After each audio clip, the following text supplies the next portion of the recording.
and their numbers have actually improved. But what has happened is people have let go of TV and they've just increased their internet because Yeah. they're streaming more.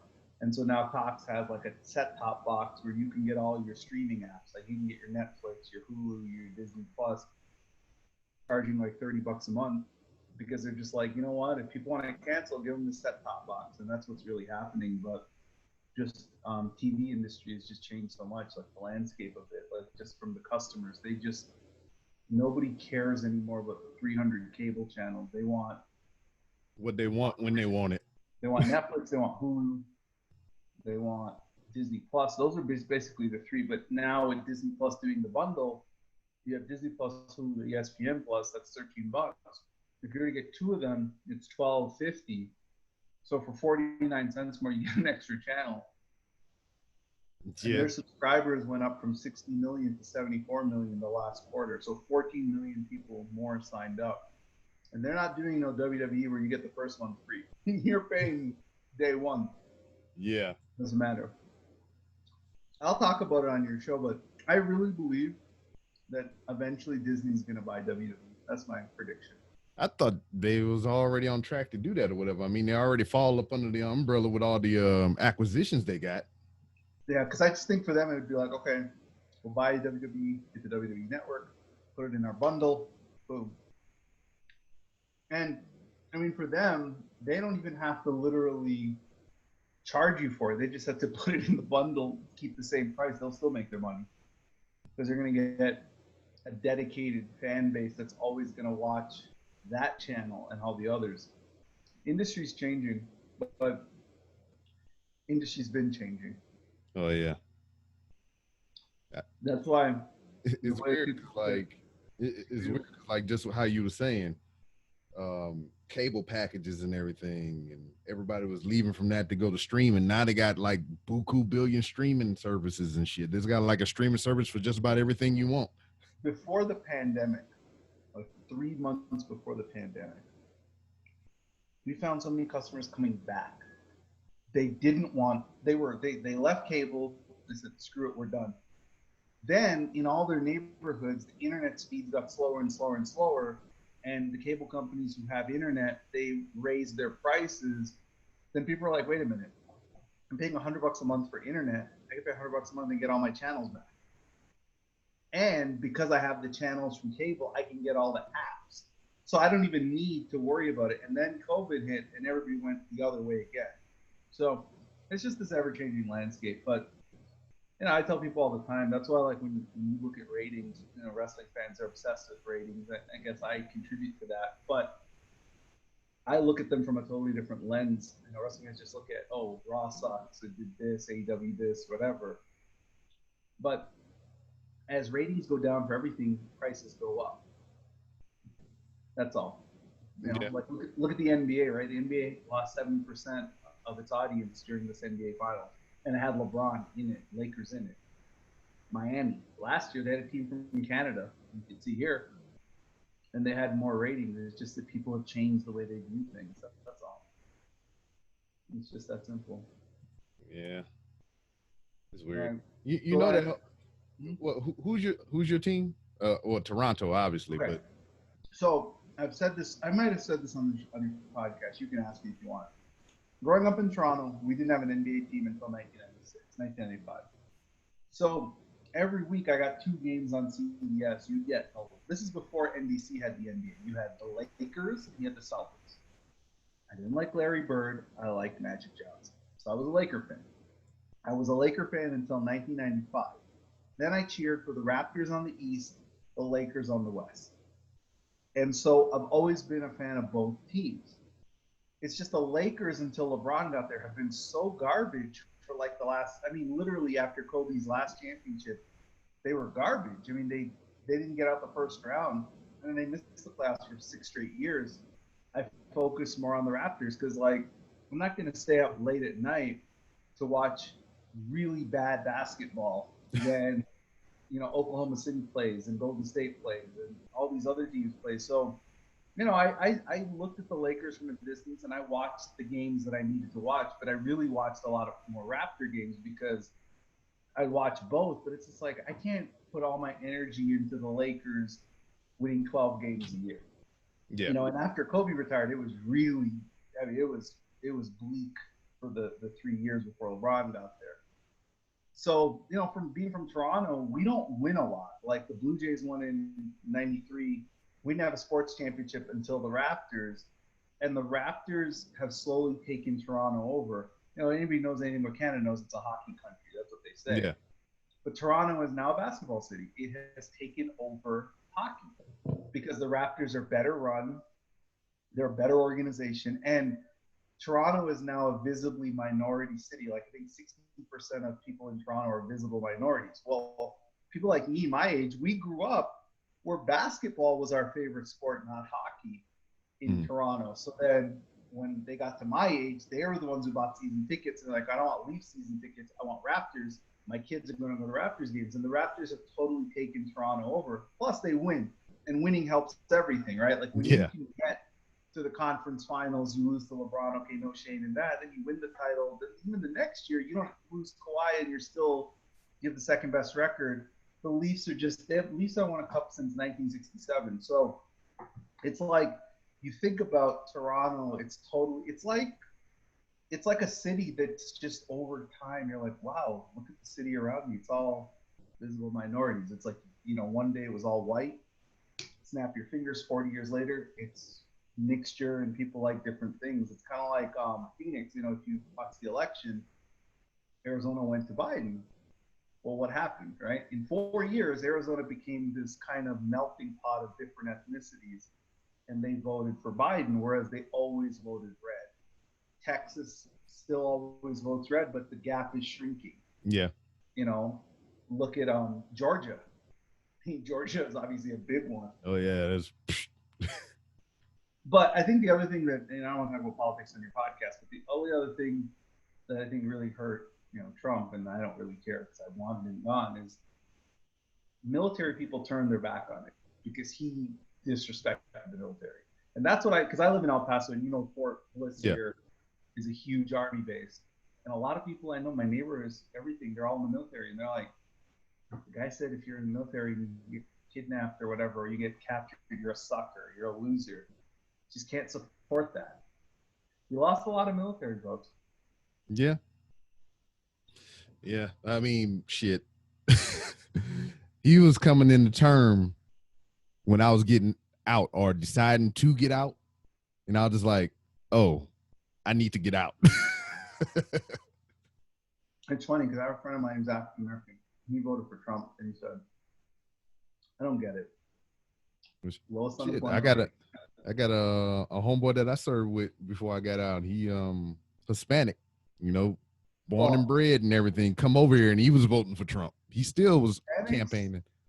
Hispanics by and large, their support of Trump, especially in Miami, that stunned me. I mean, that I think that was the big shock of the election. Everybody talks about states he lost, but he won Miami. He won Miami. I wasn't expecting that, but what I was saying is, African American friend, he goes, "Look, I get it. Trump, he doesn't say the right things. He's politically incorrect. He's borderline or outright racist. Whether he says it bluntly or he insinuates it, he comes across like that. But on his watch, African Americans had the lowest unemployment ever. They had the most net worth ever. They also did criminal justice reform, where a lot of them got freed. So I don't like his vocabulary and what he says, but his actions tell me he helped me. So I voted for the actions. I didn't vote for what he said. And I said, but the problem is the guy before him was doing all of that, and he came in and he just kind of wrote it, and he got the credit for it. I also told him, say what you will, he used the White House as his personal tax shelter because he's in so much debt. He needed it almost to, you know, to kind of, hey, I'll give you this break, take care of me, do this, do that. I just told everybody, but it's over, we're done. And, you know, I think going forward, Americans will learn their lesson of not voting for a TV celebrity. Like, I know everybody says, oh, The Rock's going to win the next time, but I look at The Rock as a little bit different. I mean, he came from nothing. Everyone knows his story. I think people could relate to that. This guy has had a silver spoon in his mouth from day one. I don't know how people in Kentucky are like, oh, yeah, that's my president. Like, he doesn't relate to you. Well, I mean, He's from elitist New York. Like, Americans, they have a taste for the weird. no, they do. They do. Look at Jesse Ventura in Minnesota.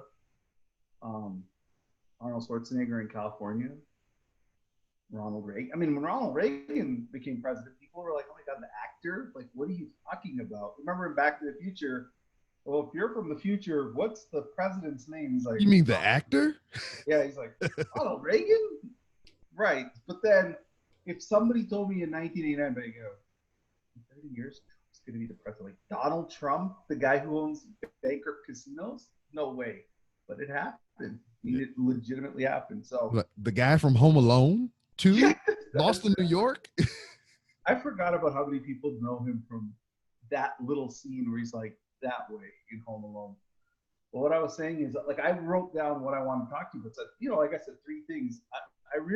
I love your perspective on AEW because mm-hmm.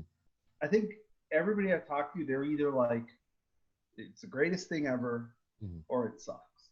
Yeah. And I'm trying to like get away from the it sucks because they don't do women's wrestling, and I'm going to talk about it because I hate to say this because people are going to get mad at my comment, but I actually agree with them, and I'll tell you why on the podcast. Number two was the union stuff because Zelina, she asked for her release. She wanted a union for the Twitch stuff. Your perspective, and then obviously because I was on this podcast like 4 years ago or 3 years ago when I told everybody she's going to be the biggest star in the business if mm-hmm. they give her the ball. Yeah. And I guess the ball is Disney gave her the ball. Well, might as well jump on this bandwagon. But I actually like that show without her. Like that's a really good show. It just sprinkles on the ice cream, It was more like her being on it got me to watch it, and then I watched it and I'm like, this is a really good show without her. Like even if she wasn't on it, I should watch this show. It's really, it looks like a movie every episode. Like it does. Like $18 million an episode. But obviously, I was telling somebody this, it's one thing to do cameos on, Psych or like what Charlotte or Becky did doing. So this is a different level of superstardom because those Star Wars fans make wrestling fans look tame in their fandom, right? Like she'll live off conventions the rest of her life. She didn't have to do anything, right? She could go to Star Wars convention every other month and just make money. I mean, it's just the income is going to be so ridiculous.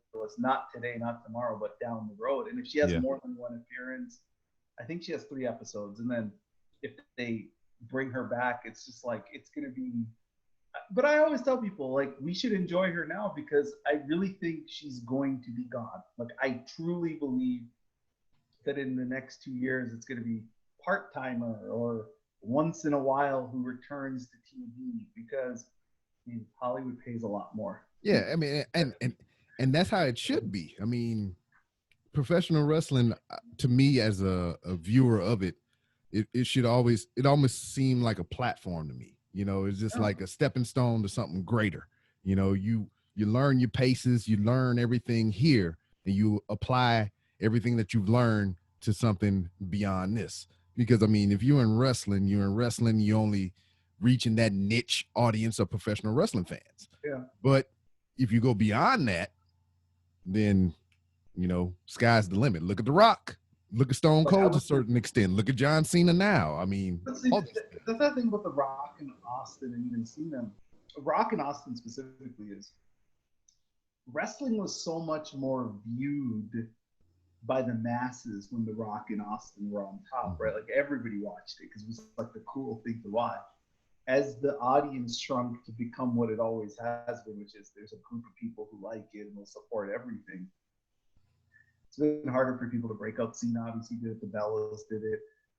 But the Bellas really did it because of reality TV. And, bravo to them. I mean, they're twins. It's a unique act. What was interesting to me is when I went on Reddit and I read all the Star Wars threads about her appearance, it was amazing how many people didn't know who the hell they were like, oh, she's hot. Ooh, who is she? But they didn't know who she was. And then like one person goes in the threads like, she's on SmackDown every Friday. And it's like, really? She's a wrestler? Like they didn't even know.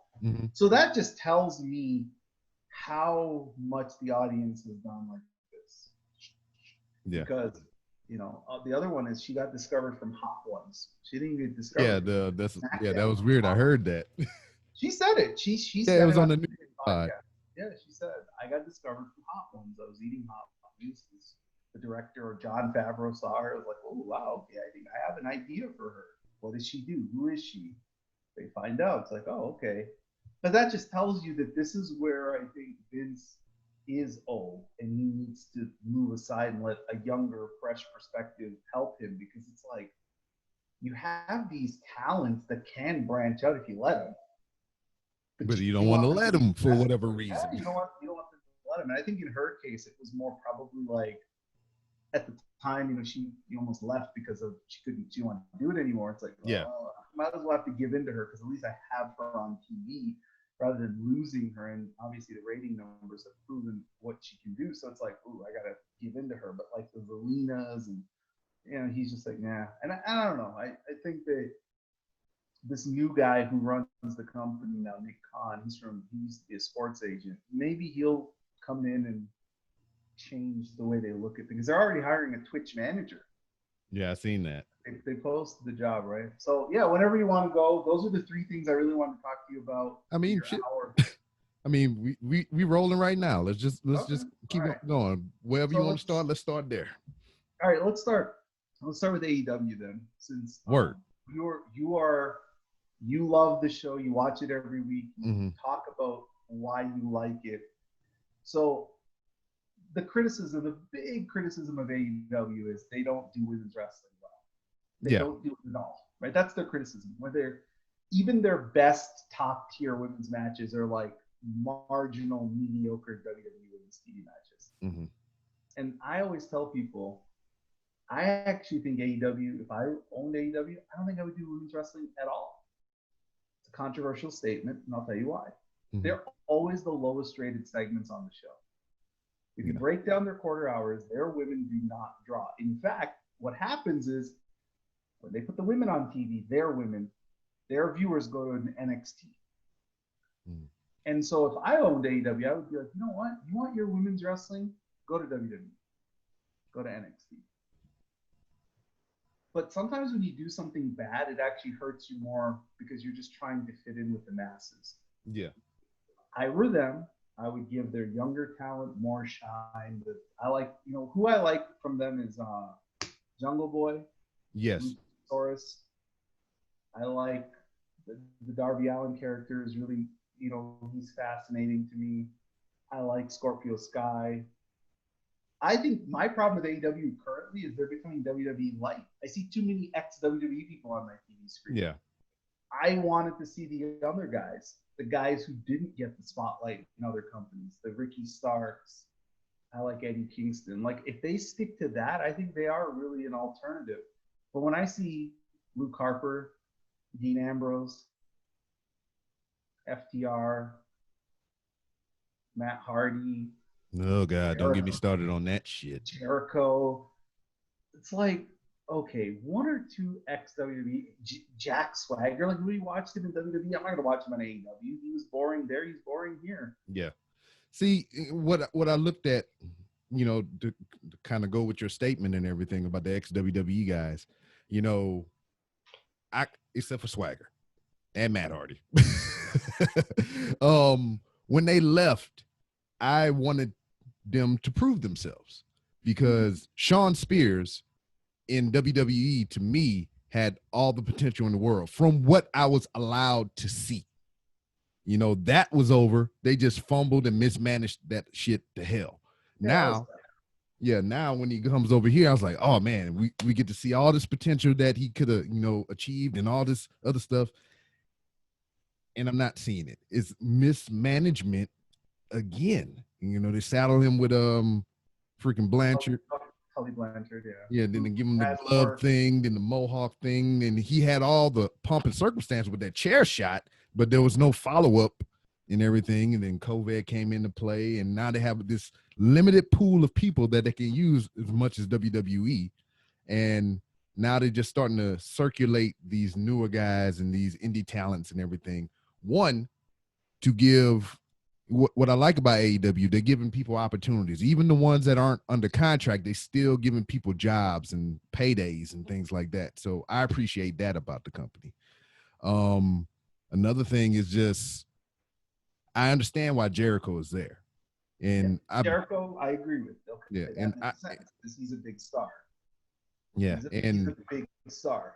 And I believe, and I said this before, that once his contract is done, I think he's like done for a while. He'll probably go off and do his Fozzy shit and everything. He was just there to kind of get some legs under this thing, establish the foundation and move on and go do Jericho shit. I believe Jericho will freaking be back in not too many years from now under the WWE umbrella again, doing his freaking Hall of Fame shit and getting ready to retire, What are your thoughts? Okay, so let's talk about Moxley. How do you like him as the champ, as the face?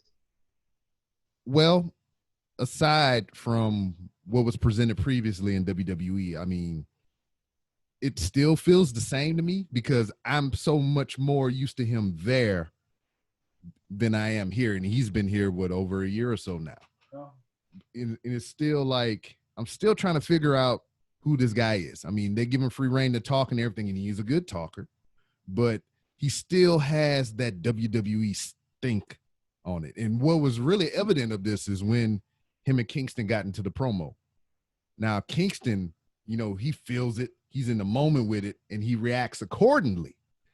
Everything about Eddie Kingston and all his promos leading up to that title match wanted me to want Eddie Kingston to win, wanted me to take the strap off of Moxley and put it on Kingston based on promo alone and just the way he carries himself and his attitude.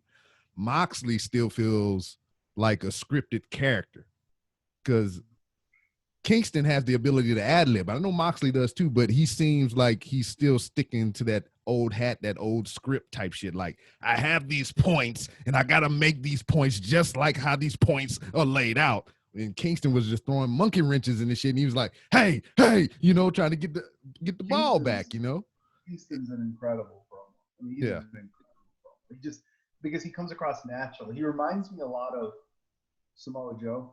Yes. Like, the promo like Samoa Joe does, where you could just tell these guys aren't like looking on this. They're not like, okay, my name is.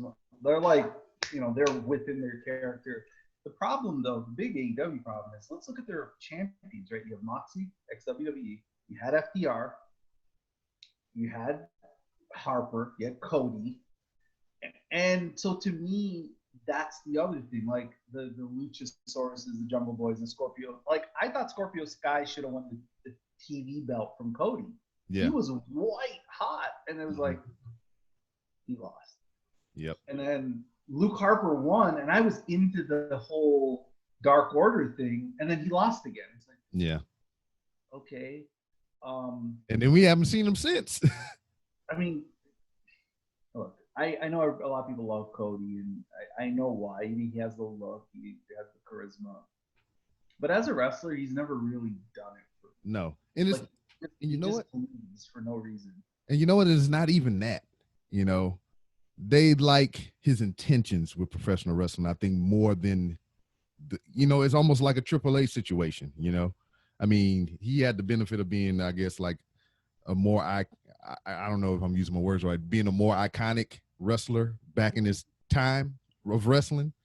Because, I mean, even though if he wasn't a good wrestler, he was still a part of that period of time to where damn near everybody was hot. Rikishi, freaking Too Cool, all that stuff. I mean, anybody from that area, if you say their name, people know who they are. He was on a nice ride.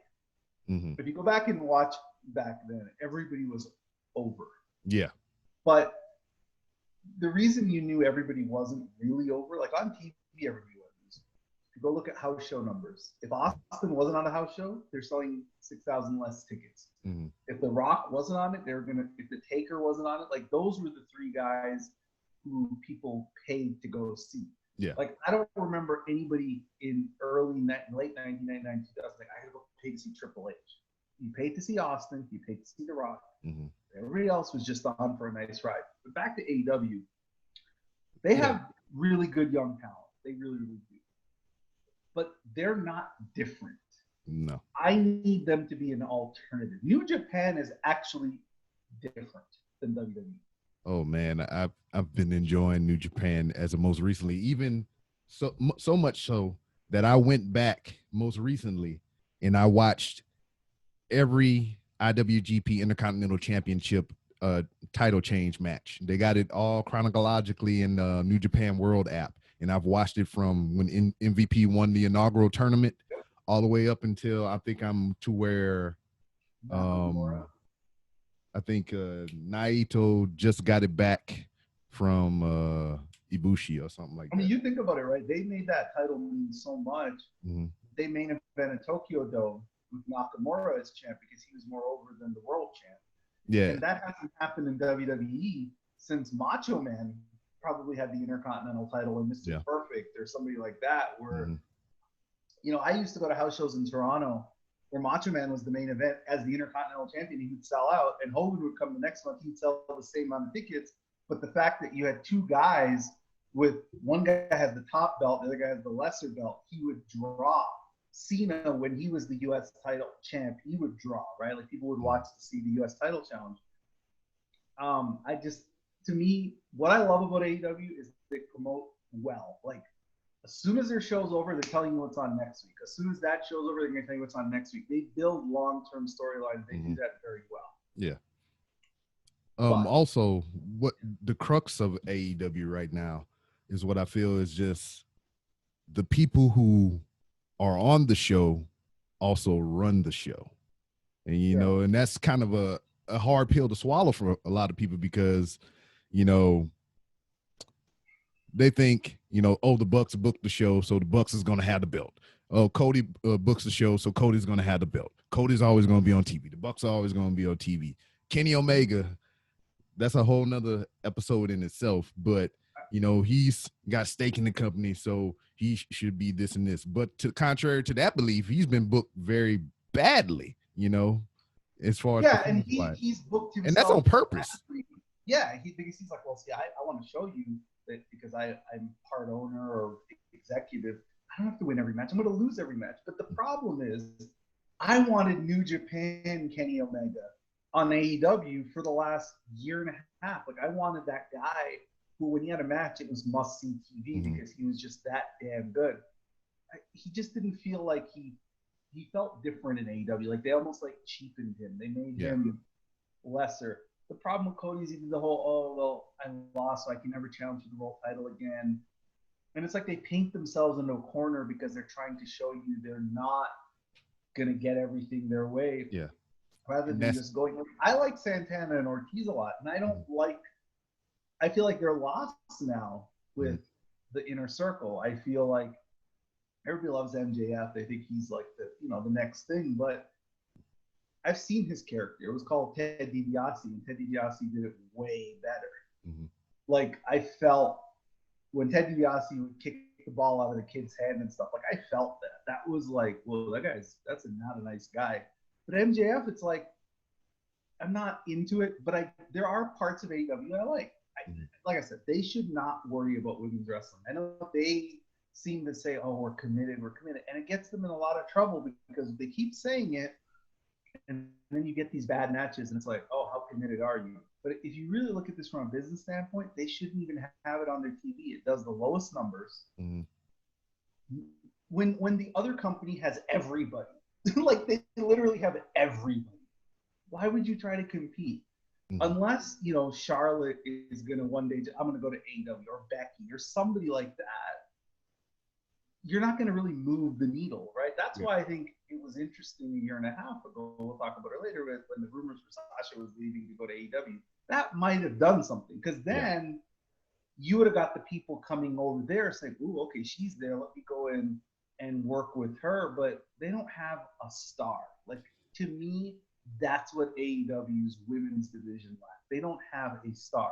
What I kind of feel about the women's division is they're doing what they should be doing in the men's division, if that makes sense.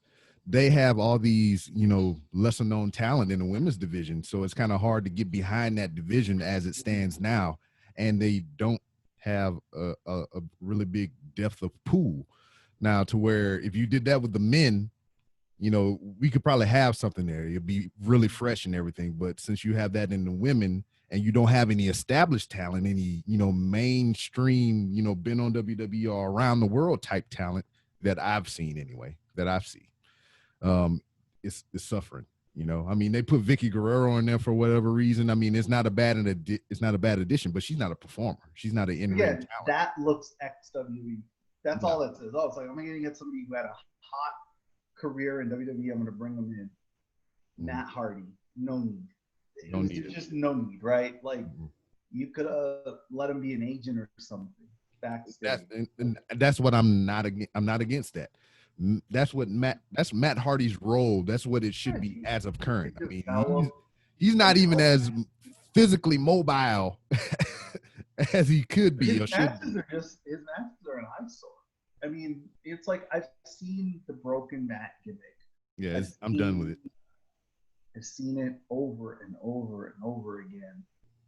It's time to move on to something different. I think the other thing with AEW is I think they have blood for no reason. What was the match that they had last week? It was Butcher Blade and the Naturals, the Nightmare Naturals, whatever. Yeah. The Bunkhouse Brawl or whatever. Bunkhouse Brawl, right? It's just, it was blood just for shock value, so people could tweet, "Oh my God, look, they have blood."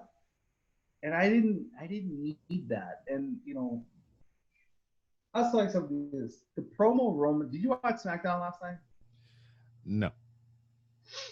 I've seen bits of it, but I've seen the admonishment Jey Uso got after the fact. He was like, "Don't be booking matches," and I've seen all that. The promo that Roman Reigns cut, where he's like, "Drew, you're on Raw. I don't watch Raw," and then Paul Heyman goes, he's like, "Nobody watches Raw because this is SmackDown, and SmackDown is where the stars are." That's actually true. Like that's actually a legitimate statement. It wasn't like a promo to poke it. It was actually true. Yeah. That's my problem with Raw. Like Raw is too clustered to be. At least with SmackDown, it's like it flows like the 2 hours. Yeah, you're in and out. Okay, it's Reigns, it's Sasha, it's Seth, and then they're gonna mix and match whoever. But then the week it's gonna be those three stories are gonna get the focus. And then we're going to mix and match things.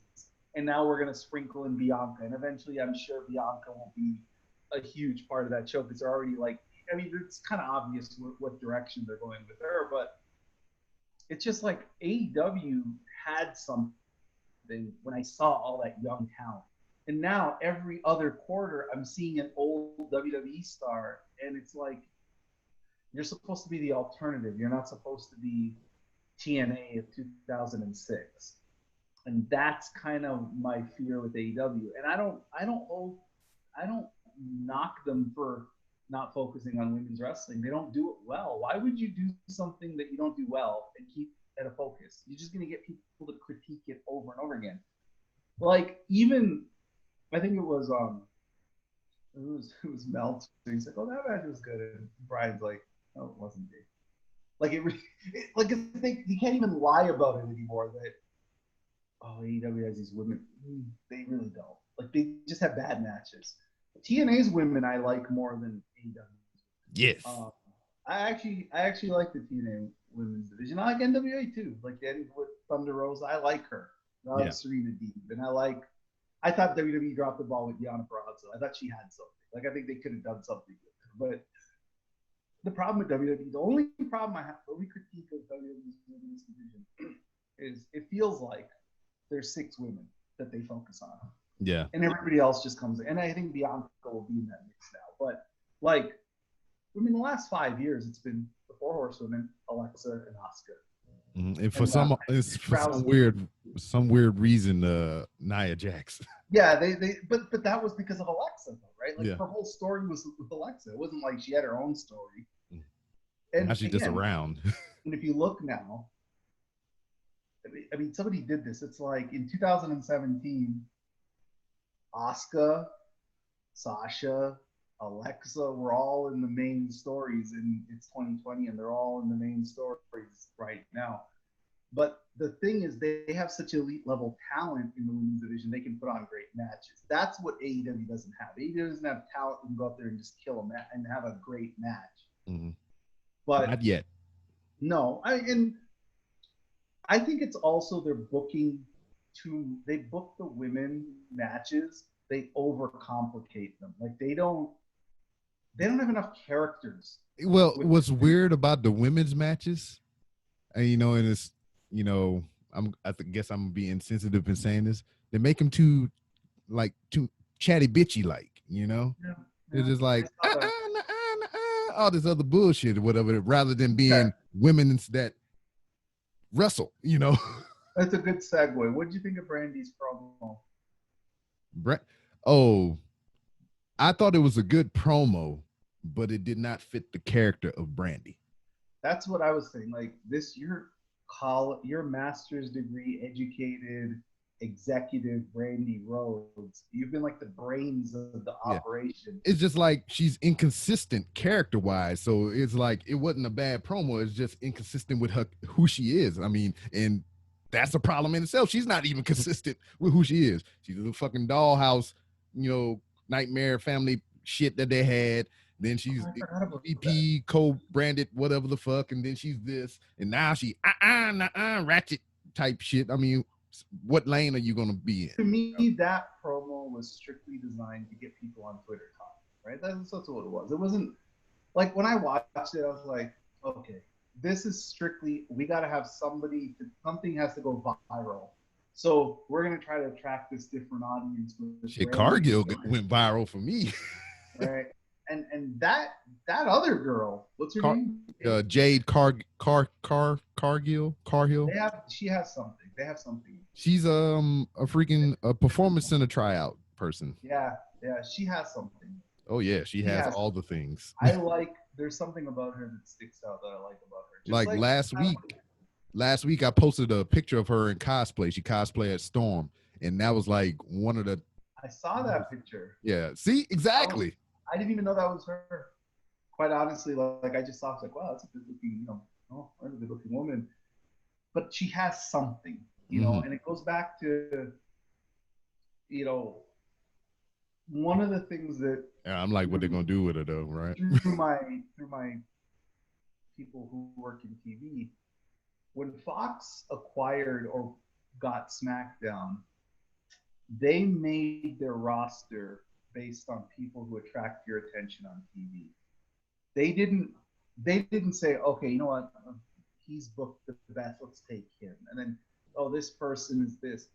They strictly did a lot of different focus groups of, if I throw this person on your screen, will you pay attention? Will you not change the channel? Will you focus on them for the 15 minutes? And that's why if you look at SmackDown, they have the stars from a television standpoint. I'm not saying they're the better wrestlers or Roman Reigns been in movies in the head of a certain cancer charity. Roman Reigns, you got Sasha Banks in Star Wars and all kinds of other stuff. Seth Rollins. I mean, you got Seth Rollins, who's just like married to Becky Lynch and about to be a papa. I mean, he's living off Becky Lynch at this point to me. Rey Mysterio, now Daniel Bryan, Otis. I mean, he sticks out whether you like him or you don't like him. He stands out. But they have Bianca now. If you ever flip a channel, and this has happened, with my wife, like, oh, who's Bianca? Like, it's like Bianca just catches your attention just like that, right? It's like, whoa, who's she? Yeah. And so immediately, my wife saw Bianca and goes, so when are her and Sasha gonna fight? Because it was like, it's obvious, and it feels like that's the direction Fox is going in, right? It just feels like they're gonna have these two fight because they. When is Bianca gonna be on Total Divas? I think that's the thing with Bianca. She doesn't need to do that stuff to be a star. Natty has been on Total Divas for 10 years. Nobody cares, right? I mean, call it what it is. She's a great wrestler. She's technically sound, but nobody cares. Like, she's not gonna move a needle. And that's the thing. Like, I mean, Becky caught lightning in a bottle. She really, really did. With the bloody nose and stuff, she caught it. I mean, it just hit for her. But after she won the title, I felt she kind of got stale. I Yeah. felt like Becky got stale until Sasha came Yeah. back, and then they had their feud, and then she got stale again, and then Asuka, and then she didn't even lose the title; she just gave it away. He's like, yeah, this is where I take a break. But what I tell people is there's a reason Fox feels like a different show, and when you watch SmackDown, you watch Raw, you don't even think they're the same company. That's what's stunning to me. It's like, I mean, I think that with all three of the shows, NXT, Raw, and SmackDown, is like this is all the same shit. I mean, but it's so different stylistically between the three. Well, and that's the thing with getting back to AEW is I think AEW would have benefited from like a Thunderdome type of setting. I think having the little bit of fans in that big cavernous space, it doesn't. Their presentation looks cheaper now. Like what I used to love about AEW is when they were in the arenas, it felt fresh. Like it had the crowd carried that program to me. Like when I would watch AEW, I'm like, my God, this crowd is great. Like they're into every single match. They care about every single wrestler. Now I don't get that feeling, and it's just like change the channel. Mm-hmm. But I will say this: the FTR Bucks match was unbelievable. That match was great. The story they told, which is, for 3 years, FDR is like, no flips, no flips. And then they tried to flip and lost because of it. That was good. Mm-hmm. I thought that was really good. Did you like that match? It was okay. So what was your favorite match on that card? So,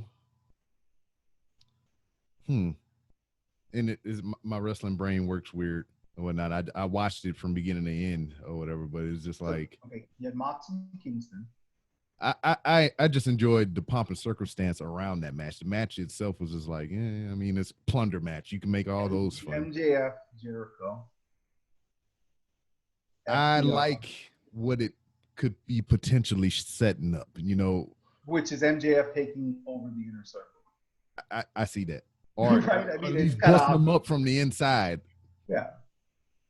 And then you have that Guevara shit and Matt Hardy. Fuck that. Fuck all bits and pieces of it. See, the problem with that match too is why did they have to have it right after the tag match? What's the problem with that match is why the fuck they had to have it, period. Okay, that's true. Okay, and look, Sammy, I don't know if somebody could have fallen off the map quicker than Sammy Guevara. Yeah, like, that shit with Sasha thing was it killed him because and people who go online know this. Like, I'm part of that fan base. She has a really big fan base, and they kind of they took the shine off of him just like that. And no matter how much he apologized, and no matter how much she wrote the letter saying, "Oh, I agree," people make mistakes. He just never felt the same after that. Mm-hmm. Like, and I know fans of his are like, "Oh my God!" Like she let it go. Yeah, we move on. But I tell people, like, he was a person that a lot of fans of hers liked. Like, they would watch AEW for him. And as soon as he made that comment or the clip came out, it was over. Like, I even said she saved his career because she could have ended it. Yeah, like if she had just said, "I don't forgive him," it could have been just something backhanded. Not even that. It could have been, it could have been really bad for him. But he doesn't. He's not. He has nothing anymore. I mean, they clearly. I thought he was going to be the guy who became like the baby face who fought the inner circle. And clearly, he could have been, but out of it now. It's just like how far back that those comments were made. So those comments were made when she was fighting Charlotte on Raw. Okay. 2016. Okay, so I'm gonna look something up. So here's what happened. If you go back, I know what happened. I'm just all right. So I think he was an extra on WWE. Like, he was an extra on a Raw or whatever. And he's like, "When I saw that flashback, I saw the fucking rape her." And the guy whose show he was on, who he said that to, admitted that when Sammy got big, he kind of forgot about this guy. So this guy wanted to get him back, and he released the clip. but he said it, and there's Yeah. nothing he can do. He can't take it. He can't say I didn't say it. He said it, and I mean, Yeah. well, So it was over. what I chalked it up to when I first heard the audio and it all came out is that was a boy that said that shit. That was a young man, and I've been in similar situations to where I said some shit that was very uncharacteristic of not very politically correct, and that was coming from a mind state of a young man. Two is also who you surround yourself with, who let you slide with that shit or whatever. The guy that he was talking with in question, that was Yeah. obviously his homeboy, and as he said, people part ways sometime or whatever, and he held a grudge against that shit and he used that shit against him. So two, he was around a lot of enablers, and he was around a lot of people that he didn't really, he shouldn't have been trusting like that, because if that's his homeboy, if that's his friend, regardless of the situation between them, you don't do no shit like that. So it's youth and the people you surround yourself with, and plus he didn't have that proper mentorship to pull him aside and be like, "Hey, motherfucker, you can't be saying shit like that. You don't talk like that when you're doing an interview." I remember I went to bed that night, and the whole controversy was her and Ricochet had this little thing that they go back and forth, where Ricochet was like, "I look like you, or you look like me. Like I look like a male version of Sasha Banks." And when she outdrew Jericho and him, she said, "We're better than the best friends." And then he says, "Ricochet, is this Ricochet talking to me?" And people were mad at him for saying, "Oh, are you saying a black woman looks like a man?" And it's like, people were already mad at him for that. And then the next morning I wake up and I just have all these messages about that Sammy guy, he's the worst. And I'm like, what? I mean, yeah, that was a bad joke, but like, Yeah. I didn't know what was going on. So I was going through my timeline and somebody's like, I hope Sammy gets fired. And I'm like, something changed. Something happened because like his comment was stupid about her looking like Ricochet or whatever. But it's like you can't fire him for that. Like you can tell him, hey, that's poor taste. Yeah. And then somebody sent me the clip, and I'm like, oh, where's this from? But then I researched. It's like, oh, this is a long time. Somebody like dug this up, and that's what I said. Like, it's out there. It's in audio. Yeah. You can't deny that you didn't say it. Yeah. But man, Hulk Hogan. Well, okay, but that's the thing about what he said. It's like even though people have said they've moved on from it, I don't think anybody. I just don't think he'll ever be the same again because her fan base is so big that it has just swallowed his career and spit it out. And yeah, she could have easily ended him like that, but she didn't. But I think her not ending him actually made it. How do I say this? It made it great for her, and she did the right thing. But I think it almost like people are like, wait a minute, no, we're not going to accept that. Yeah, and it made people look at. It's still gonna make people look at him side eyed and everything. Like, I'm watching you, motherfucker. This is what I said to people when that happened. I said, this is her. So we could switch topics. So this is her start of her rise to be the top star. Mm-hmm. Because when you write a statement like that and it was so well received, that's what the top star of a company does. Not somebody who's thinking petty and small. It's like, oh, I'm going to look at the bigger picture. I'm going to make this great statement. People are going to take my side, and I'm just going to get more fans. And when I read that statement, I remember I texted my friend. I said, this is the start. Let's just count down the clock right now. From this point on, watch. She's going to be the star we all thought she was going to be 4 years ago. And honestly, I don't think she never like I always tell people that she not becoming the star we thought she could become was more on them, not her. Like I don't think she was the. But I will admit this. I went back and I watched all the 2016 stuff with her in Charlotte. I didn't like her character then. Looking back on it, I really didn't like it. I lied to myself then because I like her.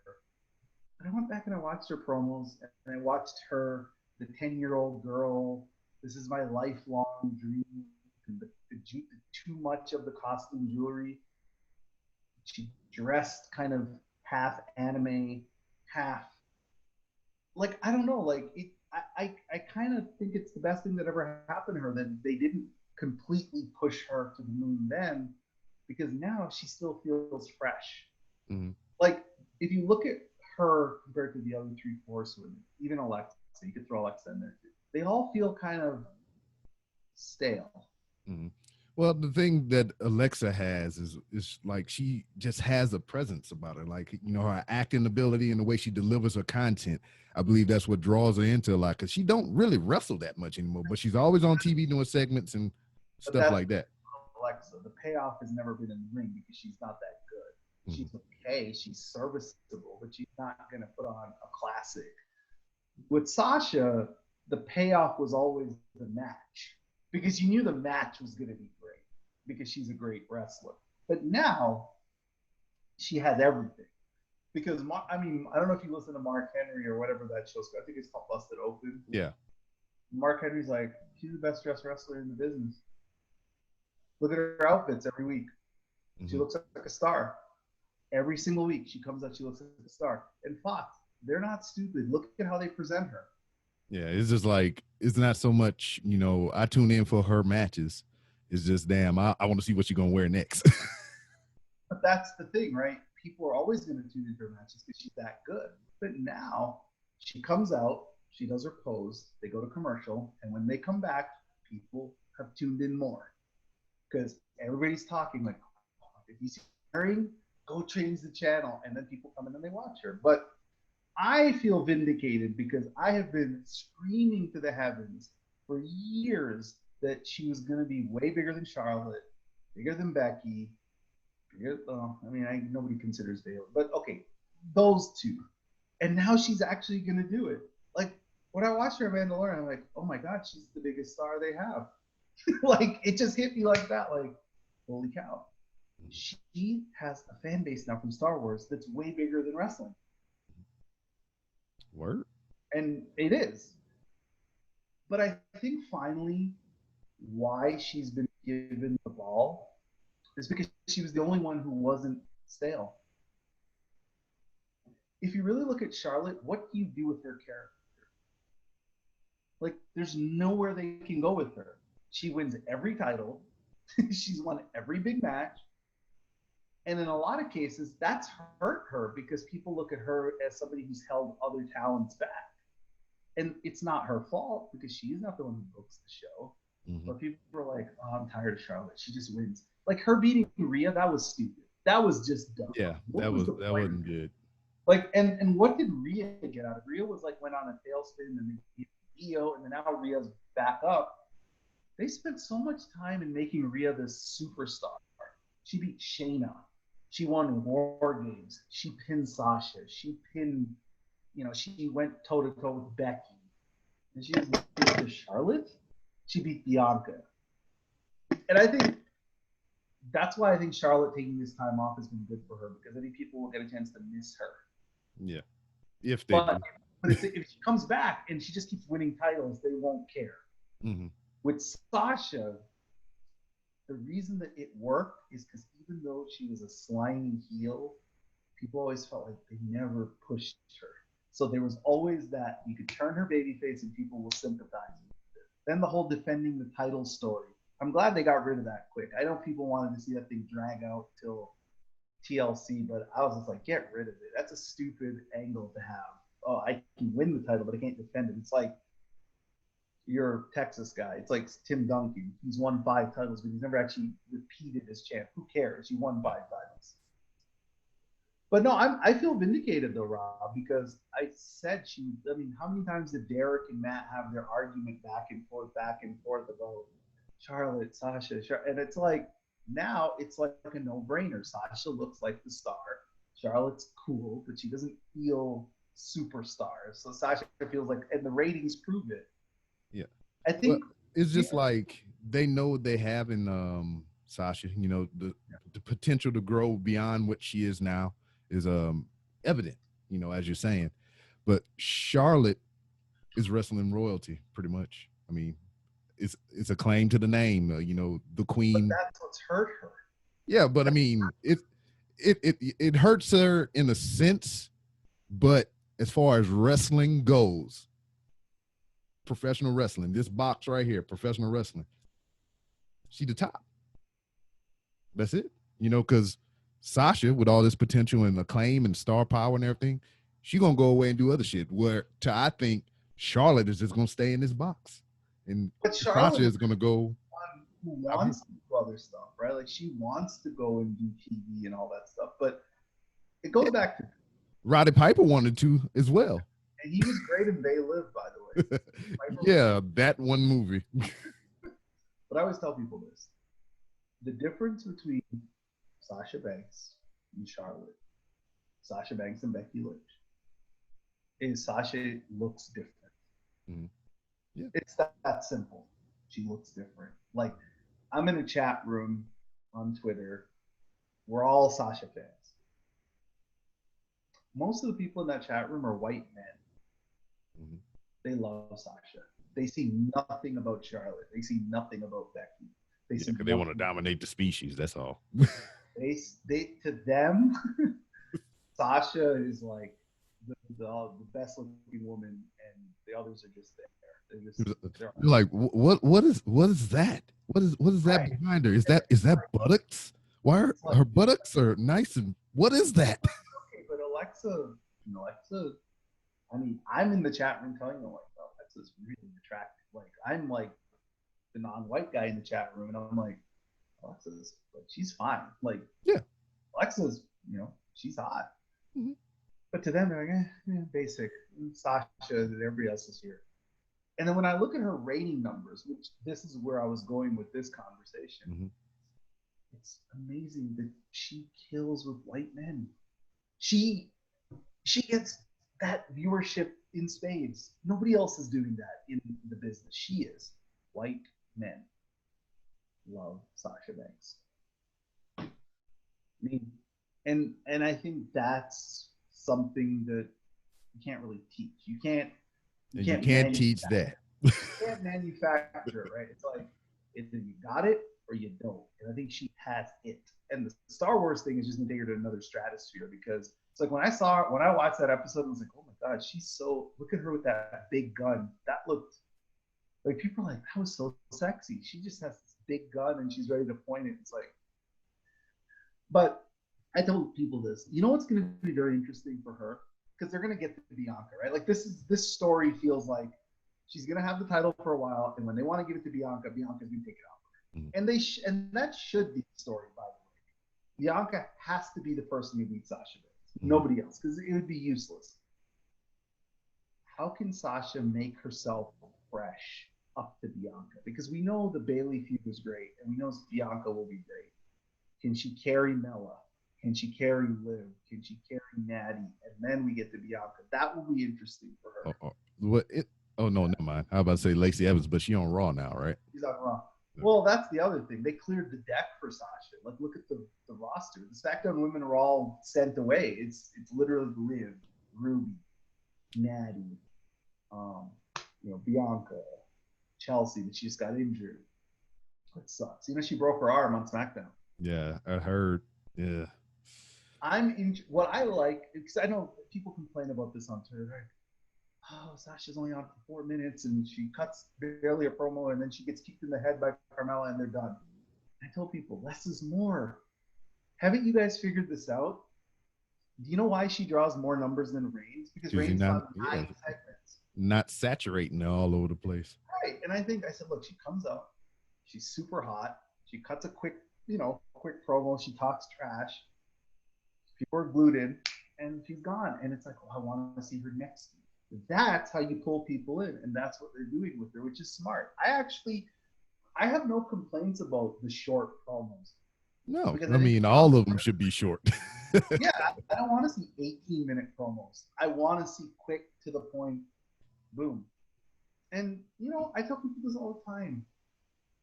When you have something that works, the dumbest wrestling companies go away from it. And it feels like, at least for Fox, we got our formula. We got Reigns, we got this. and people are watching. But yeah, no, I feel vindicated. I really, really do. Because I remember how many times Derek would just argue, and I would say it's hard to argue against him because the booking is in his favor. Like Yeah. the booking is Charlotte. Yeah, and I think the only thing that I said at that time is it's like what at the time when we was really doing that show and talking about these things, which you was like 23 or something like that, 22, 23. And I was just like, they doing it because she's 22, 23, and she's gonna be able to bounce back and she's gonna be there for a while. And I also said it's just like they see something because Charlotte and them, they're gonna have to get all this shit out of the way now, and just do what they can do with them now. But Sasha is gonna be here later, and they just got so much more with her than they do with anybody else. Well, and that's the thing. I mean, you were on that age, like you had that early. Like you were like, well, she's young, and everybody would always counter. At least when I talk to people on Twitter, it's like, okay, but what if she got injured? What if she did this? What if she almost quit? And that's always been the tug of war. Like, okay, she's young, she has time. No, you got to strike when the iron's hot. And I tell people, I don't think she And that's gets. why they kept getting Charlotte because everybody wanted everything right now. First woman's this, first woman's this, first woman's this, first woman's this, and it all involves fucking Charlotte. And as a fan of hers since I've been since 2014, the best thing that ever happened to her career was that they didn't push her to the moon in 2016. It's the best thing that ever happened to her because at the time they would have exhausted every option with her, and then she'd just feel like somebody else. Mm-hmm. But she's slowly become somebody that you can still root for because you haven't tapped into anything with her. Like she's never had a long title reign. That's a fresh program. Yep. She's never had singles feuds without other horsewomen. Like she's never feuded with Mella. She's feuded with Bayley. It isn't Bayley, it's Becky. It isn't Becky, it's Charlotte. Okay, she feuded with Alexa, but she feuded with Alexa at the time where Alexa was. And again, I was one of the few who said she should have beat Alexa at SummerSlam. Alexa was white hot. Why would you take the belt off her for 9 days just to give it back to her? That's dumb. That hurts everybody. But now, the whole character of her feels fresh. The way she dresses, the way she carries herself. Like, people are like, oh, she's heelish. I don't want a baby face who tells me that they've wanted to do this for their whole life. That's a loser. I want the way she. Okay, so if you watch Talking Smack, she was on this morning, and she was on with Paul Heyman, and Paul Heyman's like, last week I think they said Paul Heyman goes, oh well, everybody's talking about Carmella. She's like, everybody always talks about Sasha Banks. And she put Paul Heyman in his place. Obviously, it's probably pre-scripted, but like, she like totally was like, I don't give a crap what your dad says or what you say. I'm the star. And people are like, oh, that's a heel. No, she's being herself. That's what I want. I want somebody who's authentic. When Becky was arrogant, when she wore the crown and all that stuff, I liked it. I thought that was cool. I was like, okay, this is a badass baby face who's like fighting for good, but she's has an edge to her. Mm-hmm. When I went back and watched the 2016 Sasha stuff, I gotta say, the promos were not that appealing. The character was not that appealing, but she was, I have a huge crush on her, so I paid attention. But it's like now the character is complete. She can wrestle, but she can cut the promo. She looks the part. She feels like a star. Like when she comes on your TV screen, it's like you're not forcing her on me. She feels like a star. And that's what I like, and that's why I'm glad that she's now ascended to the heights that I always thought she would. But to your point, it was an age thing, and maybe the other part of it is maybe a 23-year-old wasn't ready for the spotlight. I mean, even the little hiatus kind of, kind of proved that a little bit, just a little bit. There was other circumstances. I think the hiatus was honestly the best thing that ever happened to her because she fell back in love, and she has so much more confidence. And also, you know what she got out of it? Leverage. Because the ratings, like so-called all the other women draws couldn't draw. They needed her. And that was the best thing that ever happened to her. And she proved to them, you need me. You can't run this women's division without me. You need me. She comes back. 300,000 people showed up to see her against Becky that night that weren't watching the whole summer when she was gone. And they just showed back up. It's like, oh, here we go. Her and Bailey did the highest number since March. You know who was on March's SmackDown? Goldberg and John Cena. That was the last time they did that number, and their number was better than any Raw number all year. And Raw had Austin on it this year. Mm-hmm. So now they have something. But yeah, I feel vindicated. But I think for me, what I want is I don't want her to have too long a title run. I don't need her to have a 400-day title run like Bailey. Because let's be honest here, Bailey's story kind of got stale because it was like, okay, when's Sasha going to beat her? When's Sasha going to beat her? That's all you knew the ending of her story was, right? Like Bailey's story was, you're going to hold the title until Sasha wants the title. And then she's going to take it from you, and that's your story. I know Bianca needs the title. I would say for Sasha, they should not keep the belt on her past next SummerSlam. To me, next year's SummerSlam, she should lose to Bianca. That's how I would book the story. Okay. I would have her go through everybody at WrestleMania. I would have her do the final blow-off match with Bailey or a Trish match. But after that, it's like now it's Bianca. And it has to be Bianca. And Bianca has to be the face of the SmackDown Women's Division. And Sasha can go away and shoot another show or something. And you still have money there. But I think Bianca has everything. Like, to me, if you could create a female wrestler from scratch, I'd probably say it would be Bianca. It wouldn't even be Sasha. Because, like, Bianca, like, my thing with Bianca, man, phenomenal talent or whatever. So much upside and everything. Still, I think there's some more polishing need to be done. But she's not a great wrestler. Not yet. Not yet. She has charisma like I've never seen. Mm-hmm. And I always tell people this, like, as great as I think Sasha is, and I think Sasha's the best, Bianca has the charisma that Sasha has. Mm-hmm. She has the look, but she looks like a badass, like, because she's so physically imposing. But like if they had Bianca beat up a guy, I'd believe it. Like, yeah, she could beat up a guy. So. Yeah, she remind me of like what Jacqueline used to be, or Jazz or something like that. But look way better. Yo, Jacqueline. CM Punk is like she beat the shit out of most guys in the locker room. But Bianca has everything you can want, and the thing is, Bianca can talk. Mm-hmm. Like that's the other thing. Like she can talk, and she has a presence, and when she comes on your screen, people pay attention to her. Mm-hmm. What I was thinking, I said this a long time ago, because that ponytail is not going to stay forever, and it's so much heat to be had by somebody cutting that motherfucker off, man. That would be so crazy. If they have this idea that Bianca Sasha has to have it happen at WrestleMania, but the feud has to carry on, the way I would book it, and then we can go talk about the other stuff, is I would have Sasha beat her at WrestleMania, like choking her out with the ponytail. That's gonna happen. She's gonna go for the bank statement, choke her out, and then Sasha turns heel, and then that way you want to cheer more for Bianca, because to me, people are gonna cheer for Sasha whether she's a babyface or heel. It doesn't matter anymore. She's at that level where she's gonna have her fans are always gonna cheer for her.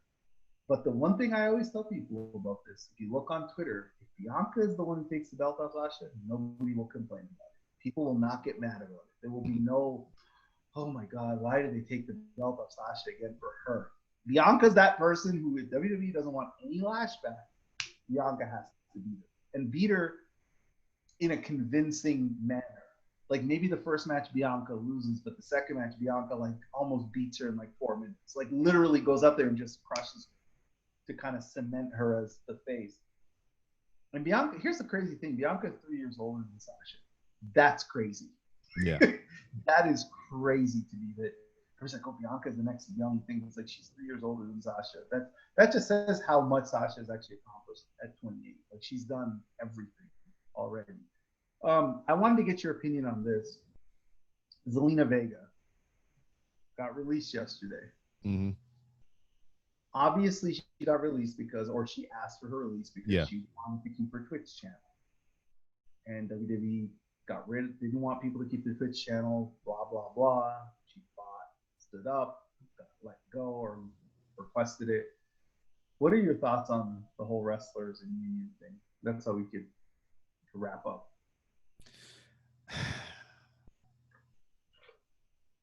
I think it sucks as a whole because I mean, you should be able to do what it is that you want on your free time. Now, if you are under a company and you assuming a company name, I mean, obviously it has those restrictions to that. So if you're gonna do a Twitch channel, use who you are, your name, not WWE's name or whatever contracted character that you are. So I mean, that's just common sense. But I think she just, I don't know. It almost feels like she took the bullet, so to speak. Just kind of like trying to inflict some kind of change that I think is really going to be hard to do, especially with that fucking company. But so the thing is, it's so easy for these wrestlers to get their union if they did one thing. It doesn't even have to be a WrestleMania. It could be a Friday Night SmackDown. They all talk about it. They say, okay, here's what we're going to do. We're going to go out there, live microphone. We're going to say, we're not wrestling anymore until you give us a union. That's it. It will make national news. It'll be on every news channel. And they'll have to do it. Because if Roman Reigns and Sasha and Seth and all of them said, we're not going to go on TV anymore, Fox is paying $1 billion. USA is paying $1 billion. You don't think they're going to say, hey, whoa, you owe us programming, or else you're in breach of contract.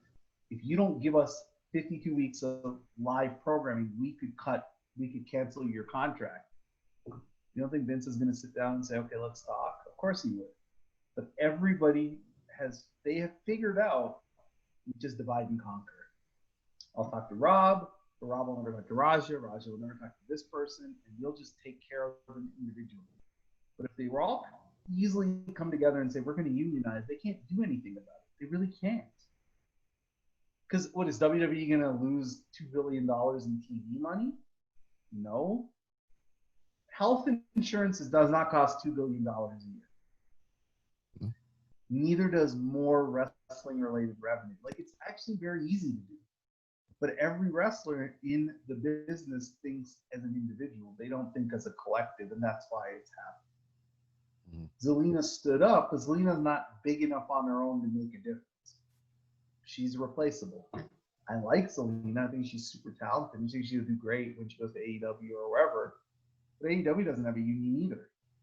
It has to be a collective mindset of everybody in WWE. Because if WWE does it, then AEW, because they're just caught. Mm-hmm. And that was kind of like the promises or the thought process of AEW proper in the beginning. It was just like, we want to give these guys health insurance, and that was some of the kind of the talking points that they had or whatever. Health insurance to 4 guys who have VP titles. They're corporate employees. They have to have health insurance. Yeah. I mean, that's the thing. It's so easy because you just have to stand up to them and say, you know what? We're not going to go out there. Roman Reigns, Sasha Banks goes in the ring. They cut a promo. They're like, you know what? We were going to wrestle for you guys tonight, but we're not because they don't give us health insurance. They won't let us unionize. Now, it could backfire. The union could come in and take so much of their money, and they'd be like, "Oh, wait a minute! Like, I don't want to give up all this. Who knows?" But I mean, that's another reason why Roman, Sasha, Charlotte, they all did acting because they can go to the SAG union. Yeah. I mean, they can be part of SAG union and get their health insurance. So you don't have to worry about WWE. You can just get the health insurance at SAG. WWE pays for your health insurance when you get hurt on the job, and everybody's happy. And see, and that's what I kind of thought WWE, that was their workaround. They started WWE Studios. They made all these little shit ass movies. They put everybody in them. That way they can get SAG accreditation and they can get their insurance. That's fair. I mean, that's a smart tactic. Mm-hmm. But all WWE has to do is just say, look, we'll give you guys your health insurance. We'll give your families your health insurance.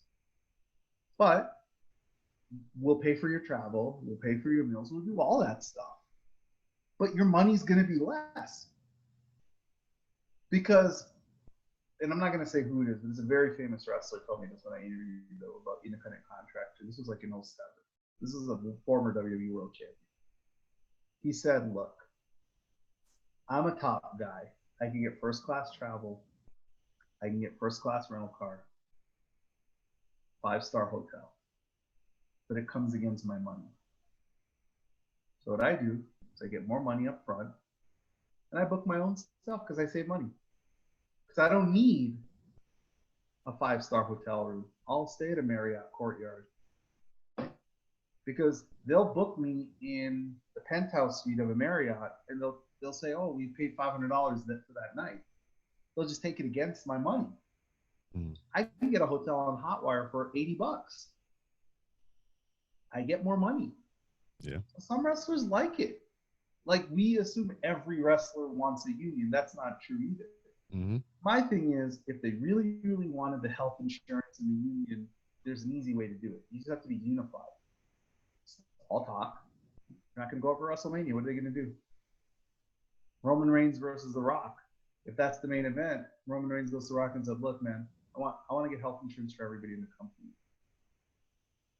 We're not going to go out and fight. What's Vince going to do? He has to listen to them. You think 70,000 people want to see Roman Reigns and Rock not fight? Like, you can't do that to people. So it's easy. But they're not unified. And that's the problem. They all are selfish. And maybe that's okay because that's what they want.